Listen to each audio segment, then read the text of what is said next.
여러분 안녕하십니까? 이어서 원주에서 전해드립니다. 원주의료원이 코로나19 재유행에 대비해 단계별 병상 확충 계획을 세웠습니다. 원주의료원은 코로나19 대비 1단계인 현재 10개의 병상을 운영하고 있고 2단계가 되면 20개, 3단계가 되면 50개 병상을 운영할 예정입니다. 질병관리청이 220개 병원을 표본 조사한 결과 이번 달 첫째 주 코로나19 입원 환자는 861명으로 지난달 첫째 주에 비해 9배나 증가하는 등 뚜렷한 확산세를 보이고 있는 것으로 확인됐습니다. 최근 코로나19가 재유행 조짐을 보이고 있는 가운데 평창군이 감염병 확산 방지를 위해 취약계층의 방역 물품을 지원합니다. 요양병원, 요양원, 장애인 복지시설 등 16곳의 감염 취약시설을 대상으로 코로나19 예방수칙을 안내하고 손 세정제, 소독수, 마스크를 배부합니다. 또 감염 취약시설에서 환자가 발생하면 현장 점검과 역학조사를 통해 추가 확산을 막고 구은 차원에서 즉각적인 대응에 나서기로 했습니다. 보건당국은 다중이용시설 방문을 자제하고 기침 예절과 마스크 착용 등 개인 방역에 주의를 기울여달라고 당부했습니다. 수련병원의 의료 공백이 장기화되고 있는 가운데 간호사 등이 소속된 전국 보건의료산업노동조합에서도 오는 23일까지 파업, 찬반 투표를 진행합니다. 강원도에선 한림대 춘천성심병원 노동조합과 영월의료원을 비롯한 5개 의료원이 소속되어 있습니다.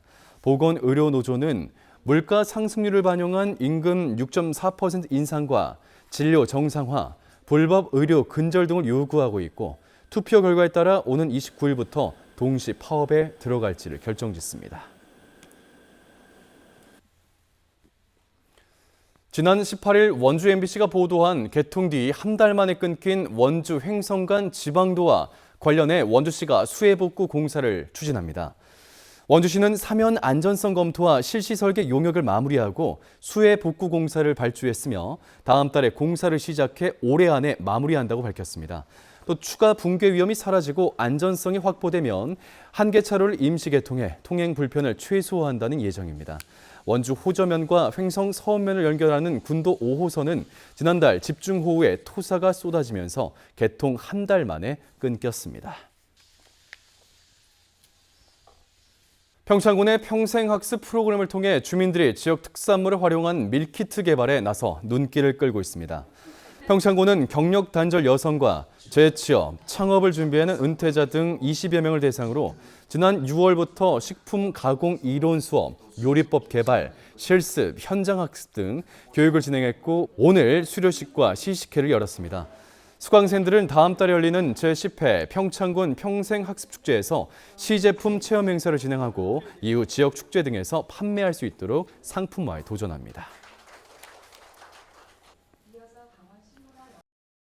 산림청의 자연휴양림 복합 재해 대응 사업에 강원도에선 평창 자연휴양림과 양양 송이밸리 두 곳이 선정됐습니다.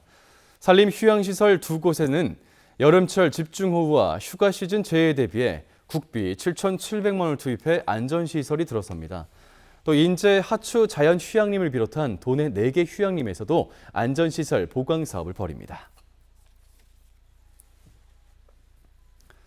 우수한 외국인 인재가 5년 이상 거주토록 비자를 발급해주는 지역 특화형 비자 사업 신청이 아직까지 저조한 것으로 나타났습니다.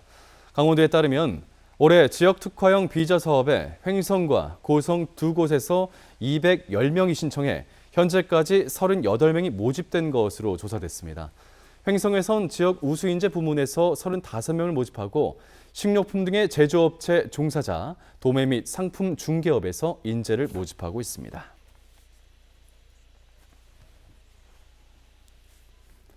뉴스를 마칩니다. 고맙습니다.